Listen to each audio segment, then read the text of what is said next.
Hey ladies, are you feeling overwhelmed by hormonal changes? Well, you're definitely not alone. There are more than 1,000 hormone disruptors living in our environment right now. It's in your food, your water, the air you breathe, the clothes you wear, your skincare products. They all mess with your hormones. Then there's the natural hormone changes your body goes through, premenopause, menopause. And while it's a natural process, it doesn't mean you have to suffer through it. The good news is you don't have to suffer through it anymore because now you have Hormone Harmony, a formula made only with herbal ingredients that are shown to reduce hormonal symptoms in women of all ages. Hormone Harmony is not just a hormone supporting supplement, it's become a phenomenon. Women can't stop talking about it on social media. A bottle of Hormone Harmony is sold every 24 seconds. And the biggest benefit? Well, my wife says it makes her feel like her own self again. And that's what women mention over and over in the reviews. And there are over 30,000 reviews for Hormone Harmony. And for a limited time, you can get 15% off your entire first order at happymammoth.com. Just use code RLRC at checkout. That's happymammoth.com and use code RLRC for 15% off today. That's happymammoth.com and use code RLRC. I don't want no jet black woman. Oh, she do me. Oh, she do me. I don't want no jet black woman. Oh, she do me. Oh, she do me. I don't want no sugar in my coffee. It make me mean, Lord. It make me mean. I don't want no sugar in my coffee. It make me mean, Lord, Lord. It make me mean. Warning. Each episode of Real Life, Real Crime, the podcast, will contain descriptions of acts of violence or of a sexual nature and are for people that are 18 years or older. Heed my warning, people. I do not get the facts of these cases off the internet or from some television show.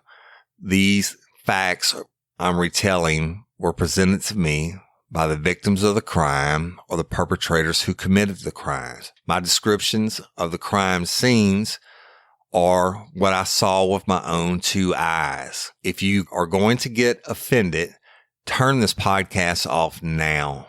Thank you. Hello, everybody, and welcome to this episode of Real Life, Real Crime, the podcast. As always, I'm your host, Woody Overton. Today's episode is titled Hit a Lick. But before we get to that, I want to introduce y'all to somebody that's really special. This is a young lady who did a podcast. Now, she's 5 years old, and she wanted to do a podcast as part of the Make-A-Wish Foundation. And so they brought her into a studio, and she did it. And let me introduce you to her right now. My name is Azka Sharif. I am 5 years old. I am in kindergarten at Stevenson School in Des Plaines. And I am doing a podcast on a story I wrote. The name is The Stealer of the Diamond.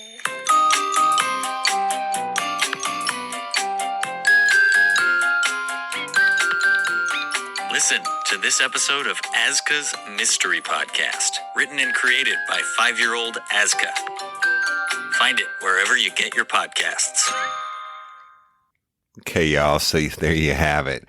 And I would certainly encourage you to go and download this beautiful young lady's podcast that she wrote herself. How amazing is that? 5 years old. And Azka, I certainly wish there were more kids out there like you, sweetie, and we love your podcast. And so all you lifers out there, Real Life, Real Crime, go give it a listen and a like. Of course, if you're going to want to give it a 5-star review, she's just something really, really special.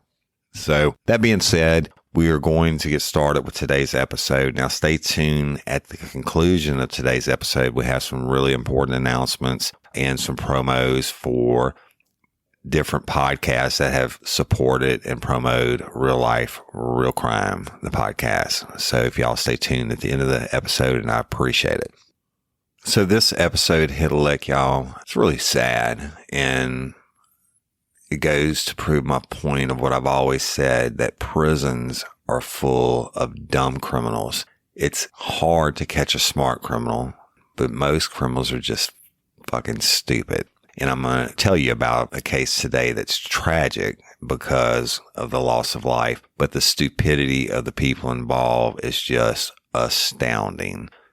I'm going to start the episode, Hit a Lick.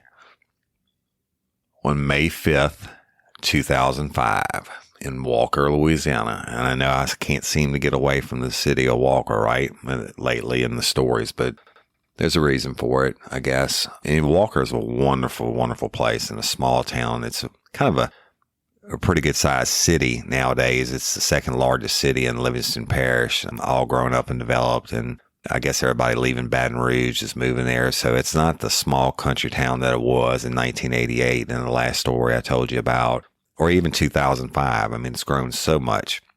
Now, in May of 2005, remember I did another episode, Until Death Do Us Part, where Christopher Pell killed his wife. That was on April 5th, 2005 at the Popeyes in Walker, Louisiana. Well, this is just a month later.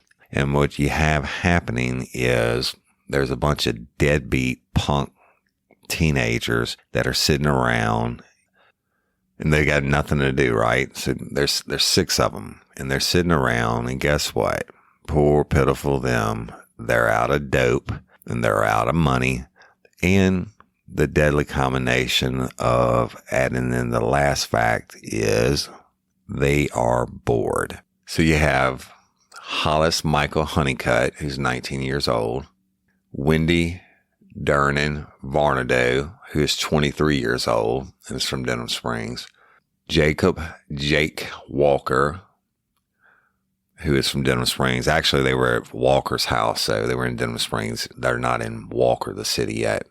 Matthew Williams, who's 19 years old, from Denham Springs, and Ashley Posey, who's 19 years old, from Denham Springs, and Stephen Durham, who's 18 years old, from Denham Springs, and Eric Pesh, who's 17 years old. Now, they're sitting around, and evidently they've been getting high for a couple of days, right? And so they started discussing, hey, you know what? I'm bored. This sucks. I got no money.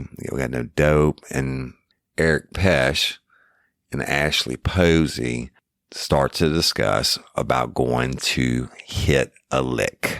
All right. Now, let me tell y'all something. That is street terminology for armed robbery. And I have 3 cases, this one included, that are murders that started out with some dumbass saying, let's go hit a lick. All right. And it's just pathetic. But if you ever hear somebody talking about hitting a lick, you better check yourself. So it's armed robbery, street term for take what somebody has by armed robbery. So they're sitting around talking about it, and Ashley Posey comes up with the idea of going to her uncle's house, who's Jimmy J. Morris, who was 62 years old and lived in Lot 9 of the Big D Trailer Park in Walker, Louisiana, off of Highway 190. And the 190 is the major highway that runs through Walker besides the interstate. Now, Big D Trailer Park, it's not a Kathy Bernard's trailer park like I told y'all about in other episodes, but it's the worst trailer park on that side of Livingston Parish, all right? But at least it has lots and parking areas and streets and stuff like that, but it's just riddled with crime and drug use. And that's where Walker Police Department had a lot of their problems from. Okay, so Christopher Pell was the first murder that they had in Walker in I think 17 years. Actually, since the 1988 cold case that I told you about in last week's episode, an ice cold killer. All right. So you go and then you have Christopher Pell, who kills his wife, which I told you about, until death do us part, and the conclusion of that. And then they had another murder. We'll talk about it later on, but it happened in Big D's trailer park. And all this happened within the span of a few months. And remember, they hadn't had one since 1988 before that. So the Big D trailer park, if you will, was a hotbed or a cesspool of activity. Now, Mr. Morris was not a bad guy. He's not a drug dealer. He's not a criminal. He is a disabled man, and he's poor. There's nothing wrong with being poor. It doesn't make you a bad person. And unfortunately, he had to reside in the Big D trailer park because that's what he could afford. So Pesh and Posey are talking about going to hit a lick, and Posey says, we can go to my Uncle Jimmy's and get him. She said, we went there yesterday and I stole pills from him, and I know he has pills and he has money. So they decide to go over there. Well, neither one of these losers had a car, so they had got Steve Dernan, who's another one of the ones who are hanging around in the trailer, and he had a car, or he had access to somebody's car. So they pile in it and they head towards Big D trailer park. Now let's talk about the term uncle. In the South, we refer to people that are close family friends as aunt and uncle, even if there's no blood relation, right? I mean, it's just the way it is. My best friend, when my daughter was born, and her whole life, she's called him uncle. And even though he's not my brother, but that's just, I mean, it's aunt and uncle are used down here really as a term of respect and endearment and love or whatever. So Ashley Posey was not directly related to Mr. Moore, but evidently her family were good friends with Mr. Morris, and she had known him her entire life, and she called him Uncle Jimmy. And he's just a disabled man living in a very, very small trailer in the Big D trailer park. And she was over there the day before, and she stole some pills, and evidently he didn't know, but she stole pills, and she was like, I'm going to go over and hit the lick. Now, earlier in the day, before they decided to go hit a lick, they were hanging out in the trailer, and Eric Pesh, who's 17 years old, is sitting around the residence with a pistol playing Russian roulette. Okay, so I mean, I guess we couldn't have been fortunate enough for him to blow his brains out playing Russian roulette. So he had to go and do what he's about to do. But so Posey knew that he had a pistol because Posey and Wendy Varnado, who were an item, if you will, they were lesbians and girlfriends. Wendy made Posey leave earlier when Pesh was playing Russian roulette because she was afraid of what was going to happen. So anyway, Pesh has the gun. Dernan has the vehicle, and Posey has the connection through her uncle, and they're headed to Big D's trailer park. So when they get there, Dernan drops off Ashley Posey and Eric Pesh, and he goes to get some gas. And Pesh and Ashley Posey make their way to the trailer. And it's dark outside. This is not a well-lit place. I mean, it's a couple of street lights or whatever, but she goes up to the door, and she knocks on the door. It's 10 o'clock at night. Knocks on the door. Boom, boom, boom. He's like, who is it? And she said, it's Ashley. Let me in. Comes to the door, and Ashley switches places with Eric Pesh, who's now standing in front of the door.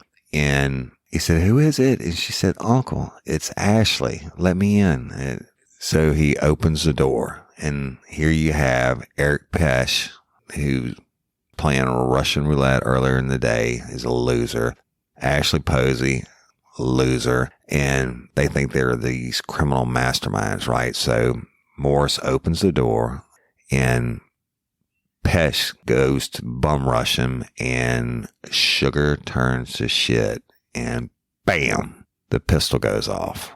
Or I should say, Eric Pesh, in his excitement to run in and rob Morris, he pulls the fucking trigger and shoots him one time in the head. And then they ran like bitches. They freaked out and they ran, then hauled ass back to the pickup point. Now, think about this. You are there. You're going to commit a robbery for dope and money. And you get the victim to open the door and you go to rush in, and your excitement, you pull the trigger on your fucking pistol and you kill the guy. And then goes to show you what dumbasses they are. I mean, they didn't even complete the robbery or whatever. They just hauled ass. So a neighbor hears the gunshot and calls the police and the sheriff's office. They're all dispatched to the same thing. Walker Police Department was dispatched through the Livingston Parish Sheriff's Office. And so the 911 call goes in. A officer responds and they find Mr. Morris dead from a gunshot wound to the head, half in, half out of the doorway of his trailer. Senseless, stupid crime. Meanwhile, Ashley Posey and Pesh are picked up by Durham, and they jump in the car, and Durham later testifies that Pesh was freaked the fuck out, and he's screaming, I can't believe it. And he said, what happened? And Posey said he shot him. He shot Uncle in the head, and then he's dead. So they're panicking. The masterminds that they are, they drive up north of Walker on 447 South. That's the name of the highway, Louisiana 447 South. And they pass one of the newer subdivisions that has large ponds or small lakes in front of it, where they dig out the dirt to build these homes up on. And Pesh gets out and throws the pistol into the pond. And they get in the car and they go back to Walker's residence. And of course, they, being the mastermind criminals they are, they tell everybody what happened, and then everybody scatters. So it doesn't take long, y'all. The Detective Calvin Bowden, now he was lead on the case, and we get the call, and Calvin was up, and he goes, this was a really busy time for us for some reason, but I remember Calvin going, and Calvin's a great guy. We worked uniform patrol together, and then I made detective, and Calvin made detective right behind me. And then we were partnered together on several big cases. And when I left the sheriff's office to go with Louisiana State Police, and I was the polygraph examiner also for the Livingston Parish Sheriff's Office, Calvin would end up a couple of years later going on and becoming a polygraphist himself from the same school that I went to. I mean, he's a great guy, super smart, and nothing but mad respect for him. So it doesn't take him long. He's on it. He flips one of the kids that were in the house and finds out what happened. And then he goes and arrests Posey and Durnan, and he gets a warrant for Eric Pesh, who's still on the run. And then he takes the dive team, I believe it was the Killian Police Department dive team, their search and rescue underwater team, and they took them to the pond, and they were able to recover the pistol that was used to kill Morris. Now, the victim, Mr. Morris, autopsy was done, and he was definitely killed or murdered by one gunshot wound to the head. And we catch up with Pesh later on, and he was arrested also. But let's talk about what happened when Calvin arrests Ashley Posey. He brings her to the Livingston Parish Jail, and she confesses. Okay, to doing it, etc. Now, this becomes important in a minute. I'm going to introduce you to someone who is an eyewitness to this and what happened. So it goes on, and the case goes through its usual challenges, motions to suppress Posey's confession and motions to suppress this and whatever, right? The usual Hey y'all, let me tell you about Gobble. All Gobble meal kits are pre-prepped. That means less work for you and less waste in your kitchen. Their meal kits include everything you need so you can save time at the store or just skip that trip entirely. I got the box in and I had 3 different meals. I had a Kung Pao chicken, crispy fish tacos, and a beef bourguignon, however you say it. But let me tell you about the classic beef bourguignon. Look, it came with beef pot roast and a beef broth concentrate, red wine demi-glaze, cremini mushrooms, cipollone onions, mashed potatoes, baby carrots, and rosemary thyme butter. It was so easy to make. Literally like 15 minutes it took Cindy. And let me tell you something.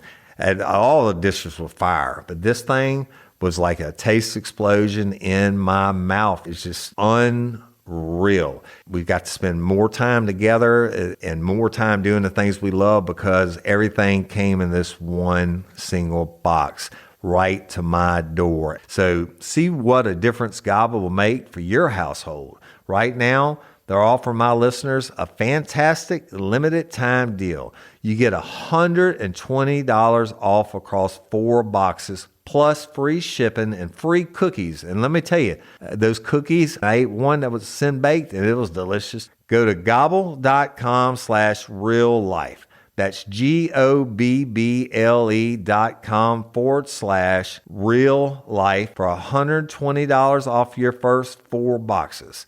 This offer is not available on the home site, so don't miss out. This is genius. It's taste explosions in your mouth like you never had. Spark something uncommon this holiday with just the right gift from Uncommon Goods. The busy holiday season is here, and Uncommon Goods makes it less stressful with incredible hand-picked gifts for everyone on your list, all in one spot. Gifts to spark joy, wonder, delight, and that's exactly what I wanted feeling. Hey, y'all, I ordered a super cool piece. It's a candle with a sculpture of an LSU Tiger Stadium on top of it. And each officially licensed laser cut wooden replica features up to 4 layers of detail, creating a bird's eye view of a specific football field, seating section, and more. And every label includes your stadium's name, the team's logo, and school location. And it has a coconut, soy, vegan wax infused with sandalwood smell that creates tailgates and touchdowns scent profile, reminiscent of game day. It's invigorating like fresh cut grass and nostalgic like smoke from a pre-game grill, and calming like the crisp autumn air of a new semester on campus. Y'all, I love it. I have it at the base of my TV, and I'm ready to watch the Tigers play on Saturday night, right? Uncommon Goods. Look, when you shop at Uncommon Goods, you're supporting artists and small independent businesses. And many of their handcrafted products are made in small batches. So shop now before they sell out this holiday season. Uncommon Goods looks for products that are high quality, unique, and often handmade or made in the U.S. They have the most meaningful, out of the ordinary gifts anywhere. They even have gifts you can personalize. From holiday hosts and hostess gift to the coolest finds for kids to hits for everyone from the book lovers to diehard sports fans. Uncommon Goods has something for everyone, not the same old selections you can just find anywhere. And with every purchase you make at Uncommon Goods, they give $1 to a nonprofit partner of your choice. They've donated more than $3 million to date. So to get 15% off your next gift, go to uncommongoods.com/RLRC. That's uncommongoods.com/RLRC for 15% off. Don't miss out on this limited time offer. Uncommon Goods, we're all out of the ordinary. Bullshit. Now, before trial comes, Eric Pesch is smart. They offer him 30 years for the murder of Morris, and he takes it. Steve Dreamin, who was the driver of the vehicle, they offered him 20 years, and he took it. Ashley Posey, who is the one who not only provided the victim, she knocked on the door and got the victim to open the door. She knew they were going for an armed robbery. She knew Pesch had a gun because her girlfriend made her leave the house earlier in the day when Pesch is playing Russian roulette with the firearm. And she gives a full confession. Comes her trial time, and they offer her 20 years. And she said, go fuck yourself. I'm going to trial. Now, this is what blows my mind about the stupidity of criminals. And she's going to trial. She fucking confessed. And she's going to take this shit to trial because she doesn't want to plea out to 20 years. Now, she was young. She could have took the 20 years and been out of jail before she was 30 years old and been done with it. But no, she's going for second-degree murder, the trial, and which means it's not guilty, or you're going to get sentenced to life in prison without the possibility of ever being paroled. And she insisted on going to trial. All right, so I want to introduce y'all to someone who can shed a little more light on the profile and personality of Ashley Posey. Okay, y'all, so I'm going to introduce you to Karen Ortolano, who is or was a career correctional officer, and she's now retired from Livingston Parish Sheriff's Office. I know y'all have heard me talk about her in past episodes, but Karen was on the front line every day. She ran the parish prison, right? Wardens came and left, but Karen was always the fixture. And so she knew everybody, et cetera. But I want to introduce you to her now. Say, Karen, say hello. Hello, everybody. Karen, can you tell us a little bit about your career? I started off at LCIW, and I've been there for a couple of years, well, 3 or 4 years, and Willie was looking for a matron. And that's Willie. And he called me, Willie Graves. Yeah. He called me and he asked me if I'd like to come in and interview for the job, and I went, and it was the best move I ever made. Right. Hey, Karen. Unbelievable people. Karen, can you tell me what a matron is? Tell our listeners what a matron is. Oh, matron does everything. We book, we bond, we give medication, we gave medication, we fed the inmates, we oversaw visitation, we oversaw trustees, you name it, we did it. Answered phone, push buttons to open doors. Just everything that needed to be done, we did. And y'all, so you understand, she's right there in what they could call the control center in the front of the prison. So she's in the middle of everything. Now, jail is not just jail. I mean, jails are constantly busy places. You have inmates coming and going, being booked and being released, and you have court dates, and then you have people have to go to medical visits and all that stuff. So, I mean, every day, everybody that came or left from the detention center when Karen was on duty, she saw them, or they passed at least through her visibility. Right, Karen? Oh, everybody. All right. We saw everybody. So, Karen, I'm doing an episode today, and I'm talking about Ashley Posey. Do you know who I'm talking about? Oh, yes. Okay, can you tell me what you, in your experience, or what your history may have been with her, or, you know, in your own words? Ashley was what I call a regular. She was in and out constantly. We saw her maybe once a month, sometimes more, sometimes less, but she was in and out so much so that when they said they're bringing Ashley in, we didn't need a last name. We knew who they were bringing in. Right, and so it just like charges. Can you remember any of the basic type charges, like drugs, disturbing the peace, just mostly minor stuff. We did have a thing where one of her girlfriend's parents pressed charges on her. They were trying to break them up, and they pressed charges on her, and she was brought in on something, but I don't remember the exact charge. Yeah, I think that girl was like 16 or something, and they were trying to do her.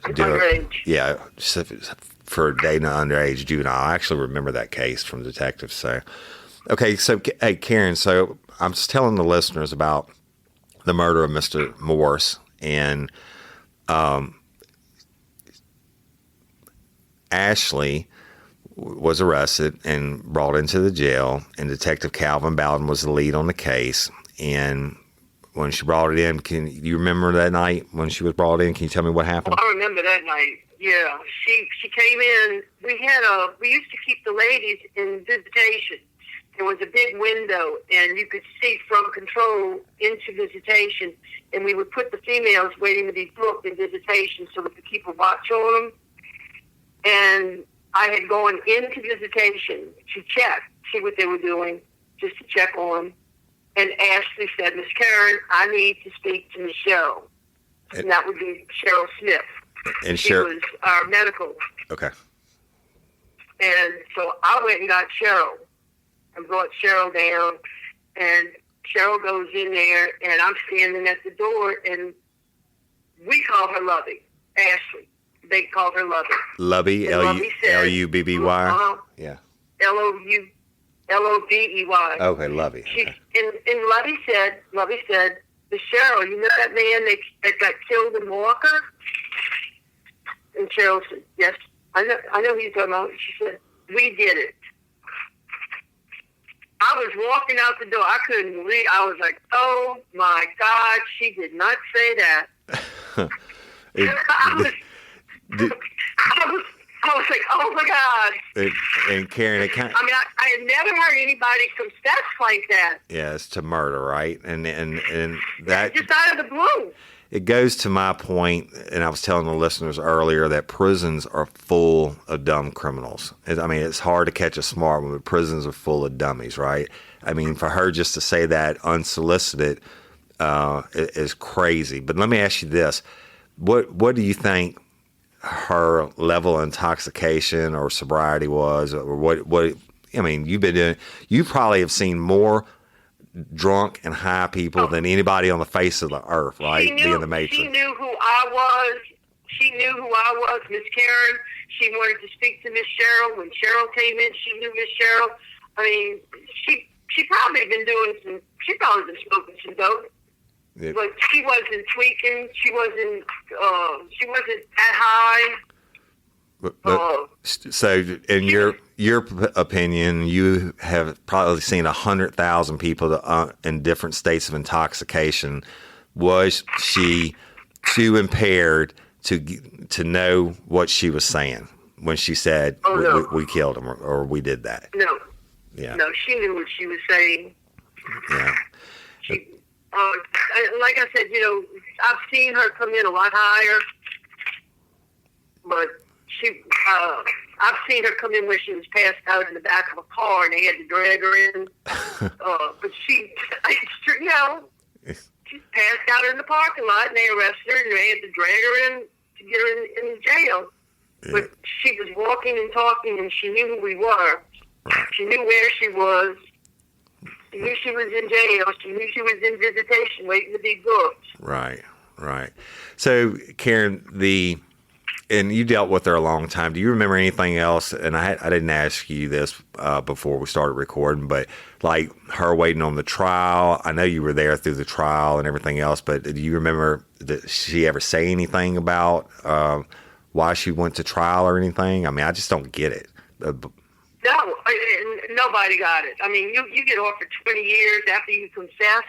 Right, which really was a first-degree murder. Could have been the death penalty because it was commission of an armed robbery, and probably somebody told her, they're not going to do you anything, and she listened to somebody, and that happens a lot.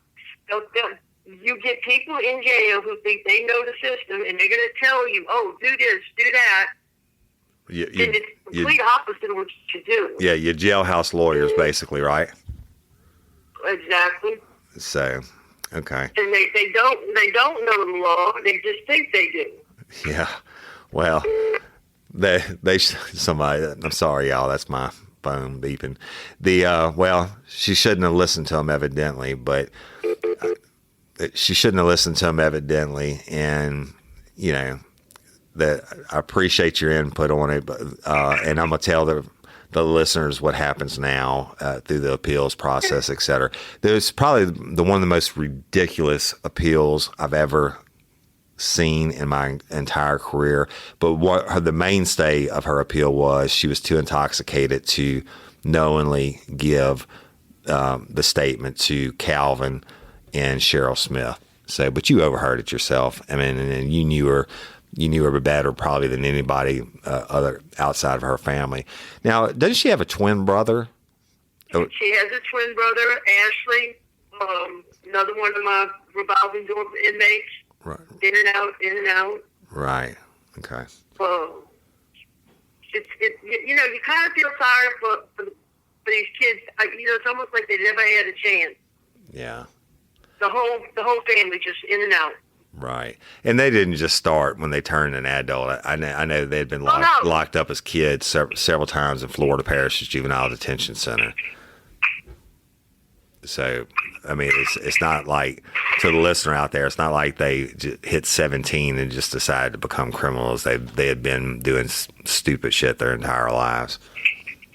A lot of times they come into the jail and they're surprised when they're 17. They come into jail. They don't realize at 17 you go to big boy jail. That's right. You're not going to juvenile anymore. That's right. A lot of them don't realize that. They think, oh, I'm not 18.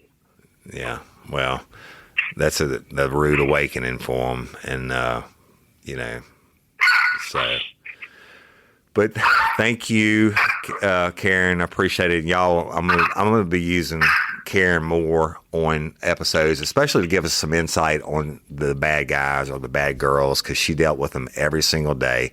And we have some great cases coming up that she has some invaluable insight on. And she's also, if y'all have heard me talk about her, Karen is a chief researcher for Real Life, Real Crime, and she comes up with the best stuff. So thank you for your time, Karen, and I appreciate you. Okay? Love y'all. Right.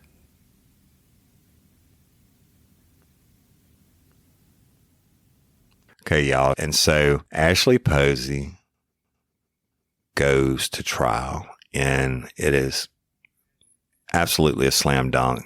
I mean, she gave the confession to Detective Calvin Bowden and the nurse from the jail, Cheryl Smith. Not only that, Karen Ortolano, the matron, heard her say it. I mean, what is your thought process, Ashley Posey? And Karen reminded me that they called her Lovey, Lovey, but she was a frequent flyer, always in the jail. But I just don't ever understand. They offer you 20 years and you're like, fuck it, I'm going to trial. Take that shit to trial. So she goes, and the trial doesn't last long at all. It's a no-brainer. The witnesses testify and then they have our own confession, et cetera. I mean, I just don't get what your thought process is. So naturally, she's found guilty. Second-degree murder, sentenced to life in prison without the possibility of probation or parole. Now, her stupidity does not end there. Okay. She goes in and she files the dumbest reasons for appeals, one of the dumbest that I've ever heard in my career. And she challenges it on like 8 different things. And some of them are so ludicrous, I'm not even going to read to you. But one I do want to read to you and talk to you about is the confession. She raises on appeal that her confession could not be taken because she was too intoxicated to give the confession. Bullshit. So that's when Karen Ortolano, the matron of the jail, she knew Lovey. Or Ashley Posey, she's seen her on every level of intoxication, from where they literally had to drag her out of the back of the cop car and put her in a holding cell because she's passed out, to hear it on Karen's statement when she went to check on her in the room. And she tells Cheryl, yeah, we did it. We did the murder, right? And then she goes in and gives the full confession. She may have been a little bit intoxicated, but she's awake. She knows where she is. She's not slurring her words, anything like that. So she actually challenges the confession on appeal. I don't get it. And so that was denied. Also, she challenged it on saying that she had no way of knowing that Pesh was going to kill the victim, Morris. And now, bullshit. It doesn't matter if you have knowledge that he's going to kill him or not. In Louisiana, under the revised statute for homicide, if you kill someone during the commission of a robbery, then it is, at the very least, second-degree murder, and you can be charged with first-degree murder. And it doesn't matter if you're the dude driving the car who dropped them off and you went to get gas, Mr. Durnan, or if you're Ashley Lovey Posey and you knock on the door and say, hey, uncle, using your family's lifelong relationship with the guy to get him to open the door so Pesh can go in and rob him. She said, no, you can't find me guilty of this because I didn't know he was going to be robbed. Well, fuck you. You said hit a lick. Hit a lick. Street terminology. Armed robbery. Let's go hit a lick on my uncle. He's got cash. He's got pills. We go hit a lick. Now, it's not Ashley Posey's fault that Eric Pesh is a dumbass, and when Morris opens the door, Sugar turns to shit and he pulls the trigger and killed him. But it's her fault that Pesh is even there. So, I mean, she challenges and says, no, you can't prove that I had any part of the murder. Or, I mean, bullshit. I don't know who the fuck her lawyer was, but he really, really needs to be disbarred. Evidently, Dernan's defender, or I don't know if it was a public defender or a private attorney, got him a good deal at 20 years for driving the car. Because guess what? He never got out, Ashley Posey. He never got out of the car. He didn't go get his uncle to open the door so he could be robbed, etc. But he drove y'all over there and he knew about it. So he could have got life. And he took 20 years. Pesh takes 30 years. Evidently, he had a better lawyer than you also. He could have got life. He'll be out in 15 years. He was 17 years old when it happens. At 37 years old, he'll be out walking the streets and he still has a chance at a life. You, Ashley Posey, are a dumbass and you should have took the 20 years, but you bucked it up. I'll never understand why. I mean, I just don't get it. You bucked it and you got your life and you challenged the confession, denied. You challenged that you knew it was going to be a murder, etc., denied. And y'all, of the 8 different things that she challenged, the stupidest part, it's called errors, y'all. She's saying that the court made it errors. And there's 8 different things that she charges. And I'm not going to read them to you because they're just ridiculous. But you want to hear what the dumbest part of it is? Hey, y'all, let me tell you about Mochi. Mochi is a telehealth platform that connects patients seeking medication-based weight loss treatment with board-certified doctors and dietitians to help them determine the best treatment options to accomplish that goal.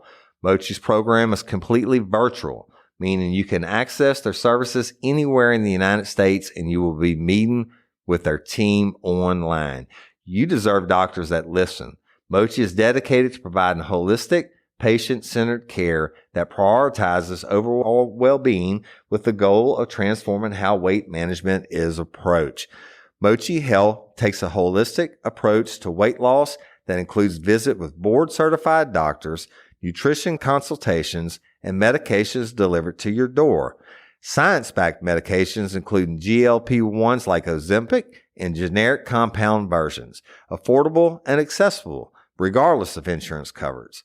With Mochi, their dietitians work hand in hand with your medication to create personalized nutrition plans that fit your lifestyle.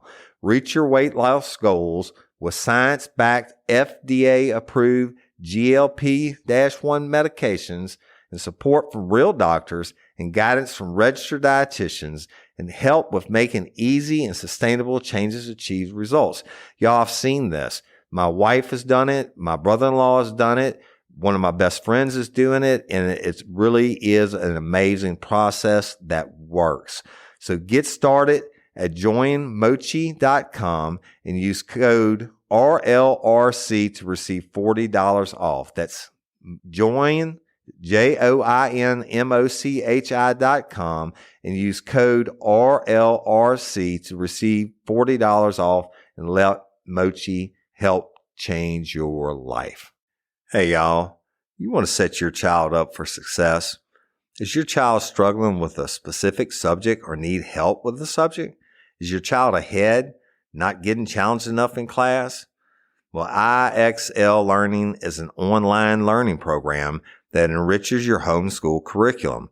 It offers practice in math, English, language arts, science, and social studies while adapting to each child, meeting them where they are. Plus, IXL encourages students to become curious and empowers them to choose how to learn. Look, we homeschool our son. No doubt about it. He's more of a visual learner, and we use IXL, and Cindy teaches him, and there are so many different benefits to the program. It adapts to exactly what he needs in different areas. So IXL is the perfect supplement to your homeschool curriculum. IXL offers interactive practice problems, educational games, lessons, and video tutorials for every topic you're teaching at home. It's easy to use, time-saving.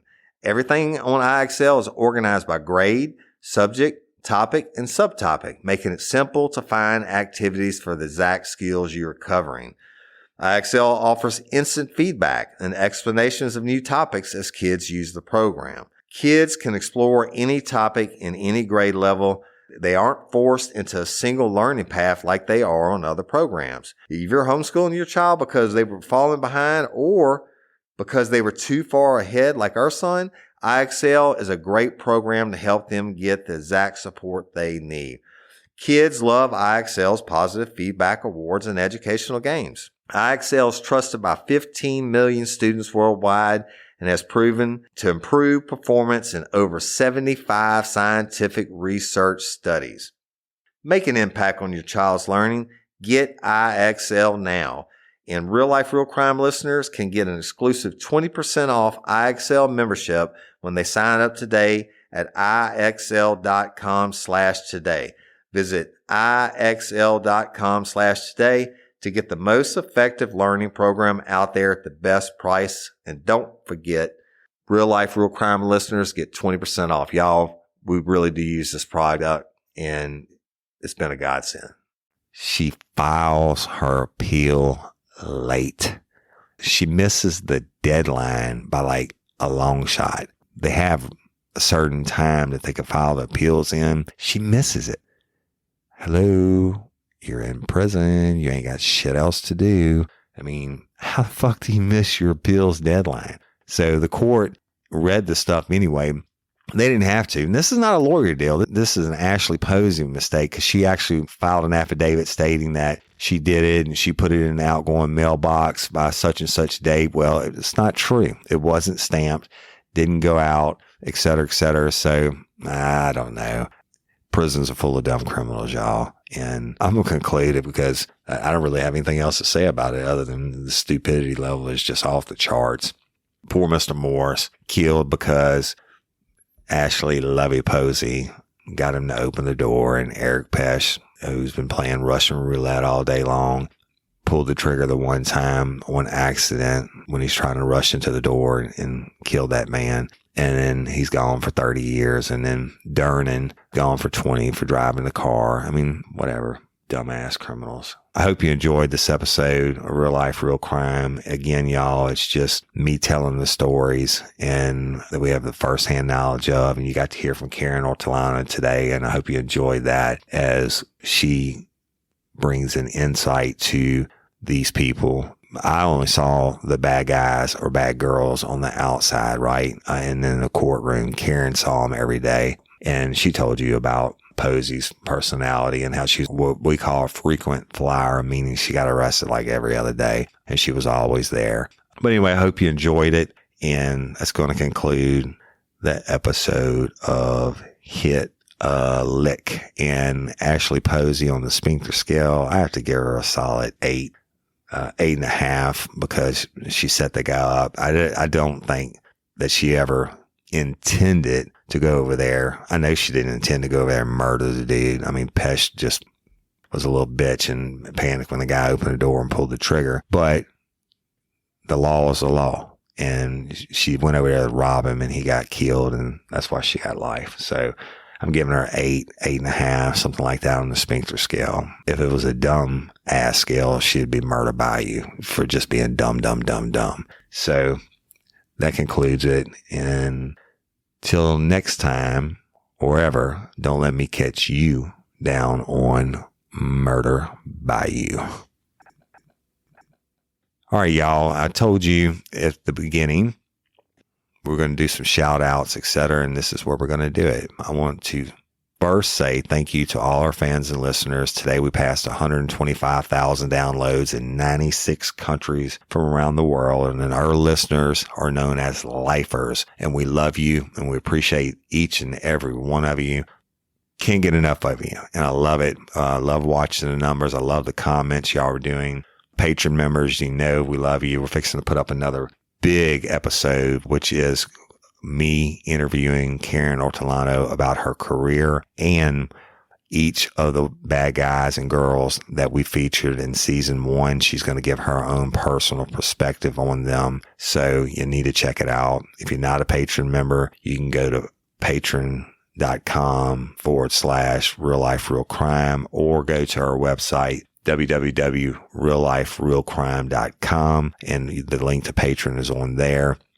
And also our merchandise store, y'all. We have all the new shirts with the sayings on the back, like he ran like a bitch or a little bitch and sugar turns of shit, etc. Y'all asked for them. We provided it. And just, you're the best, absolute best fans in the world. And I love and appreciate each and every one of you. Don't forget our social media, the regular Real Life, Real Crime Facebook page. Then we have the one that I'm so fond of, Real Life, Real Crime, Friends, Fans, and Crew, which is run by our Dream Team moderators. If you like Real Life, Real Crime, go to this page, request to be admitted, and our moderators, the Dream Team, will check you out and get you approved. We're about to hit 1,300 members in that group, and it's only a couple months old. And the whole Real Life, Real Crime, we're only 4 months old, right? And we, of course, have the Real Life, Real Crime Lanyap page, and that's where our fans can go and post things about what they like, whether it's hobbies or cooking, etc. Now we started, another one of our Dream Team moderators started a Real Life, Real Crime cookbook, and we're taking submissions for recipes, and they're going to, all the recipes that make the cookbook will be named some type of criminal name or play on words in their title. And that should be out before Christmas. It's going to be awesome. So just head over to the Lanyap page on Facebook. Check that out.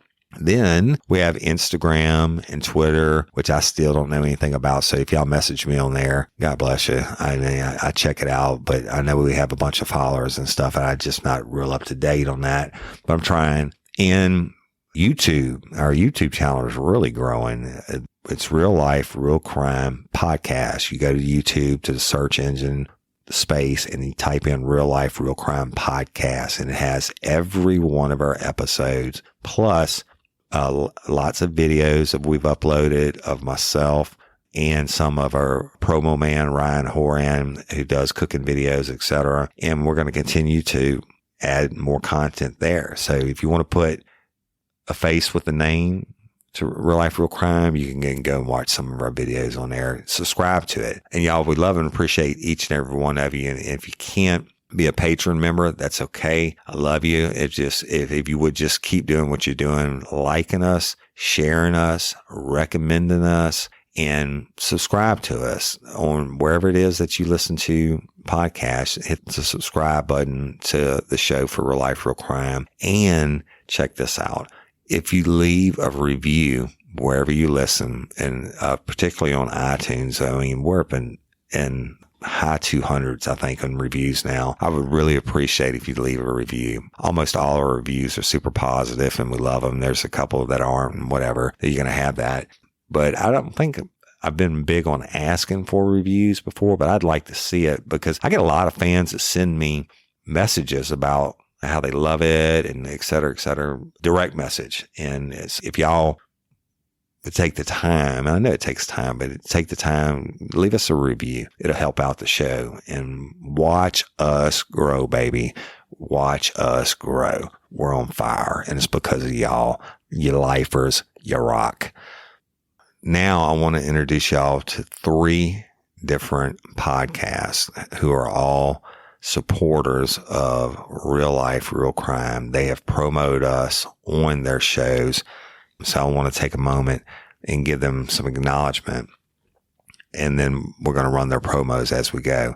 And the first one is Dark World by Jordan. This week, I spent an hour recording a interview with Jordan. He interviewed me for Dark World, and it's going to be released sometime next month, he told me. And what a fantastic guy.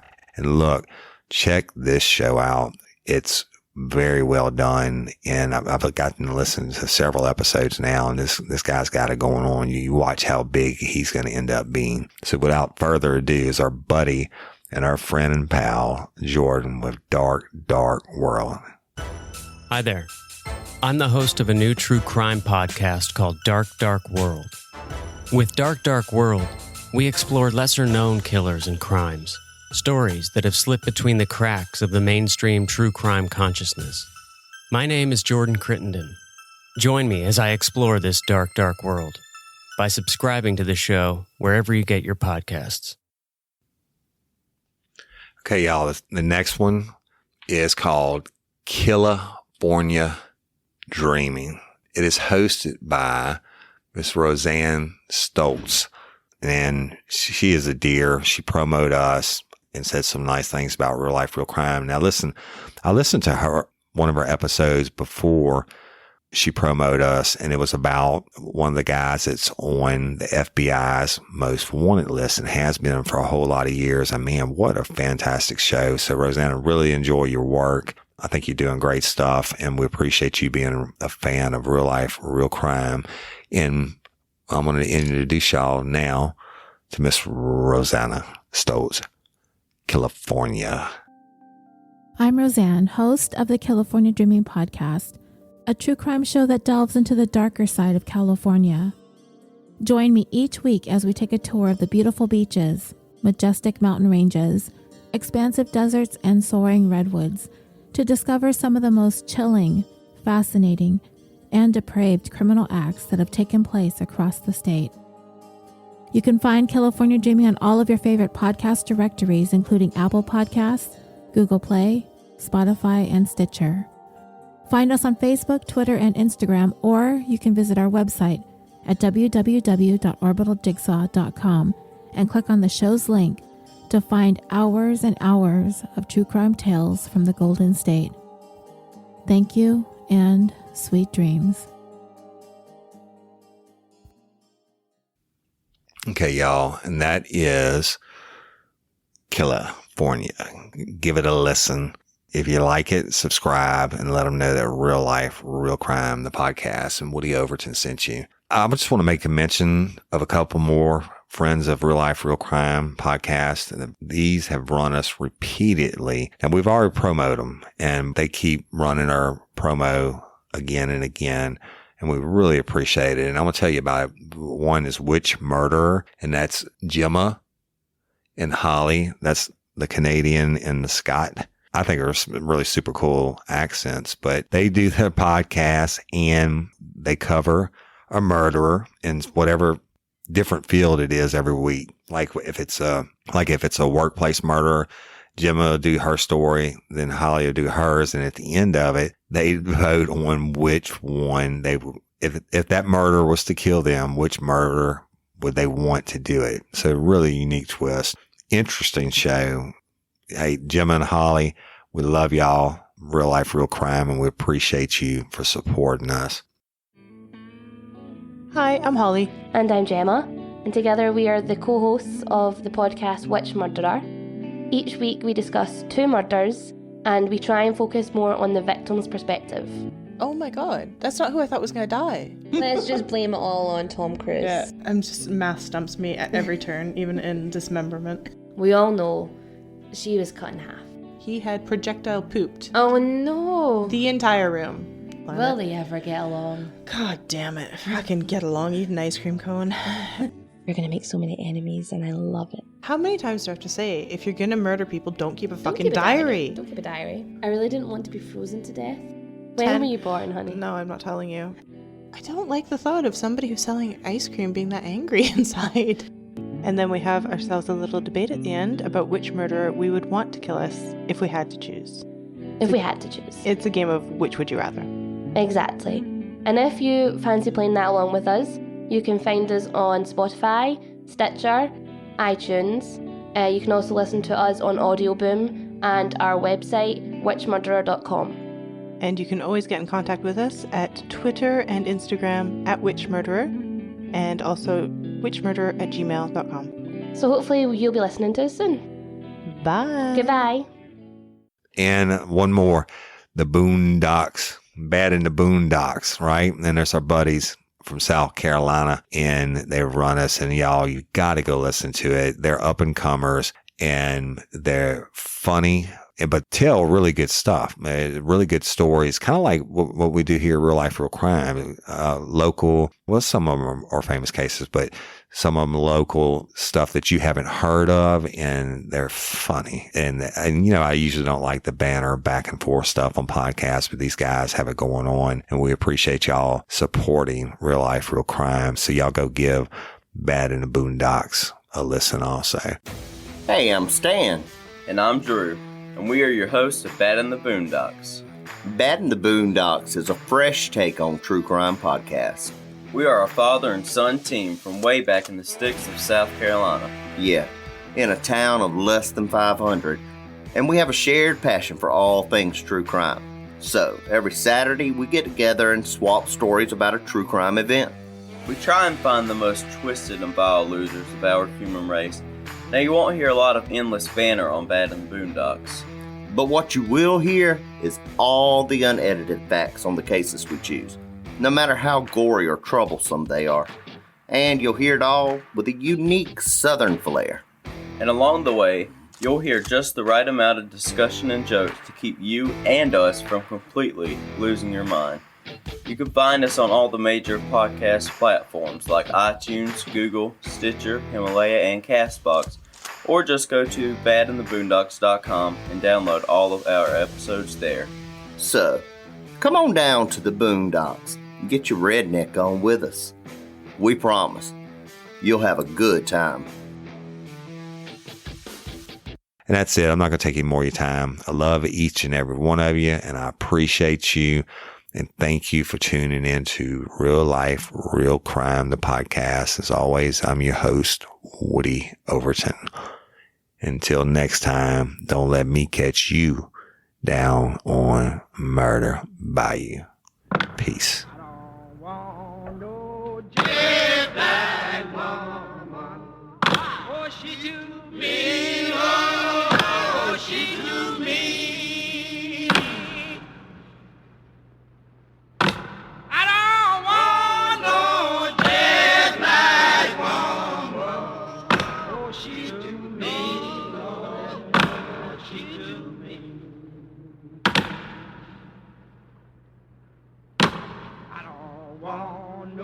Sugar in my coffee, it make me mean, Lord, it make me mean.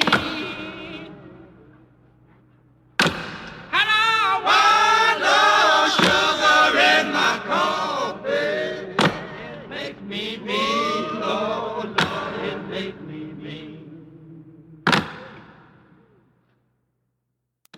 Hey, Wendy, what you listening to? Oh, hey, Beth. I've just become obsessed with true crime. But I am wondering, you being the OG of true crime and everything, if there are any true crime stories out there about people of color or minorities. There are.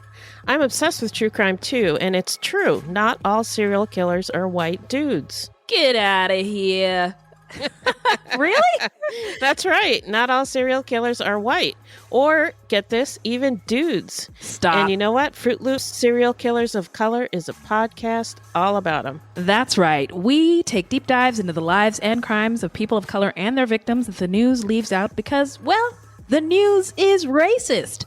Allegedly. Ever heard of Swift Runner? The Dating Game Killer? The Taco Bell Strangler?